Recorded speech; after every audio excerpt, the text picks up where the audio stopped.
안녕하세요. 헬스톡톡 서윤입니다. 추워진 겨울 탓에 많은 분들이 요즘 어깨가 안 좋다는 어깨 통증을 호소하고 계십니다. 쌀쌀한 날씨와 차가운 바람이 내 어깨 주변의 관절과 근육을 약하게 만들기 때문인데요.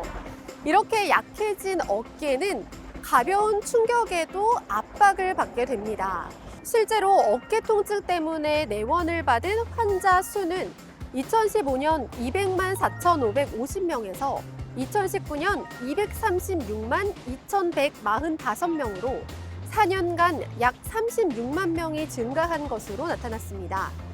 그러나 어깨 통증은 증세와 병명, 그리고 원인이 다양하게 나타나기 때문에 많은 분들이 간과하기도 쉬운 부분인데요.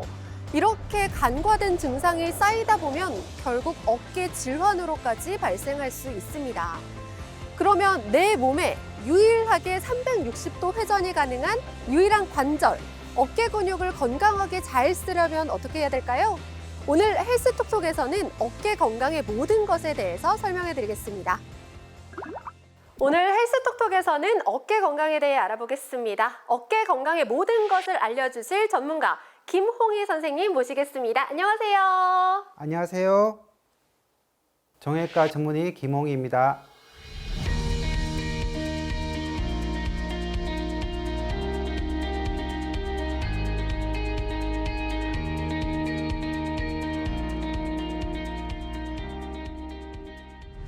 선생님 정말 많은 분들이 어깨가 좀 아플 때 그냥 뻐근하겠지, 어제 잠을 잘못 잤겠지, 혹은 일시적으로 아픈 거겠지 하고 그냥 넘기시고 간과하시는 분들이 꽤 많은데요. 대표적인 어깨 질환에는 어떤 게 있을까요?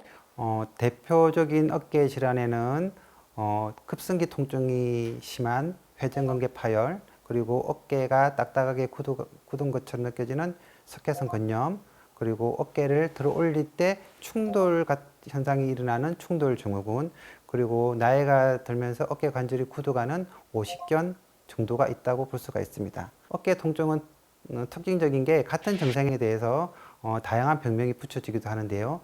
예를 들면은 어떤 환자가 이 병원에서는 석회성 근염이라고 진단을 받았는데 다른 병원에 가서는 회전근개염이라는 진단을 받았다고 불평하십니다. 그런데 알고 보면은 석회성 근염과 회전근개염은 비슷한 질환으로서 회전근개염이 좀 오래되고 방치되게 되면은 석회화 현상이 일어나게 되고 그것을 석회성 근염이라고 부르게 됩니다. 네, 회전근개염과 석회성 근염이 비슷하다고 말씀해 주셨는데요. 그렇다면 어깨 질환을 구별지은 대표적인 질환에는 어떤 게 있을까요? 원인이 무엇인가를 아는 것이 중요한데요. 크게 두 가지가 있겠죠. 첫 번째는 외상이나 충격에 의해서 회전근개의 손상으로 인해서 일어나는 경우와, 그리고 두 번째는 이제 나이가 들면서 퇴행성 변화로 인해서 인대에 퇴행성 변화가 생기는 경우라고 볼 수가 있습니다. 어깨 관절은 특징적인 게 어깨 관절을 둘러싸고 있는 4개의 인대가 있는데요. 이 4개의 인대를 통칭해서 회전근개라고 부릅니다. 그 어깨 통증의 90% 이상은 이 회전근개에서 시작된다고 해도 틀린 이야기는 아닙니다. 예를 들면은 회전근개 파열인 경우에는 이 회전근개의 일부분이 손상을 받거나 파열됐을 경우에 회전근개 파열이라고 하는 거고요. 오십견 같은 경우에는 이 회전근개하고 이 어깨 관절 안에 있는 관절낭이 유착이 오면서 어깨 관절이 굳어가는 현상을 보고 오십견 또는 유착성 관절낭염이라는 병명을 붙이게 됩니다. 네, 어깨 통증이 이 회전근개라는 인대에서부터 비롯돼서 많이 시작된다는 게 좀 놀랍습니다. 그렇다면 선생님, 회전근개가 파열된다면, 손상이 된다면 어떤 증상이 나타날까요? 회전근개가 파열됐을 경우에는 이 4개 인대 중에서 한 인대가 손상받거나 파열됐을 경우겠죠. 그러면은 초기 증세가 심한 통증이 생길 수가 있습니다. 그리고 인대가 손상을 받았기 때문에 부종이 생긴다든지 열감이 심해질 수가 있고, 또 파열된 인대가 움직이는 방향 쪽으로 어깨 관절 운동에 상당한 제한이 있을 수가 있습니다. 회전근개 인대가 4개가 있는데 여기서 하나가 손상되면 3개만으로도 움직여야 하기 때문에 조금 더 압박이 느끼고 통증이 생길 수 있다라고 말씀하신 건가요? 예, 그럴 수가 있죠. 그래서 나머지 3개 인대도 같이 염증이 생기거나 손상을 받을 가능성이 더 높아질 수가 있습니다.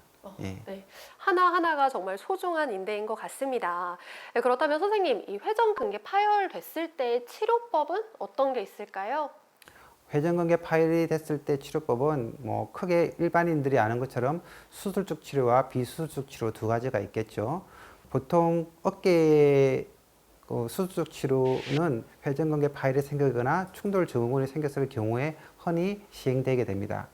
하지만 실질적으로 회전근개 파열이 있다고 해서 수술까지 진행이 되는 경우는 10% 안쪽이라고 볼 수가 있고요. 제가 조금 전에 이야기했던 회전근개염이라든지 오시객 같은 경우에는 수술적 치료가 필요한 경우가 거의 없다고 볼 수가 있습니다. 그래서 다시 말하면 전체적으로 봤을 때 어깨 질환의 95% 이상은 비수술적 치료로 완치가 가능하다고 볼 수가 있습니다. 네, 어깨 통증의 95% 이상을 비수술적인 치료로 가능하다고 하니까 참 희소식인 것 같습니다. 그렇다면 선생님, 이 어깨 통증의 정확한 진단을 내리고 그에 맞는 치료를 해야 될 것 같은데 정확한 진단은 어떻게 내려야 될까요? 어깨 통증의 진단은 일단은 환자의 병력, 그리고 방사선 검사, 그리고 초음파 검사 등으로 어느 정도는 환자의 질환을 진단을 내릴 수가 있다고 볼 수가 있습니다. 하지만은 보다도 정확한 진단을 위해서는 MRI 등의 정밀 검사가 필요할 수도 있겠죠. 예. 네, 대부분 어깨 질환, 어깨가 아프다라고 하면 흔히들 오십견이라고 생각을 하는데요. 오십견은 어떤 증상인가요? 오십견의 정확한 병명은 유착성 관절낭염이라는 건데요.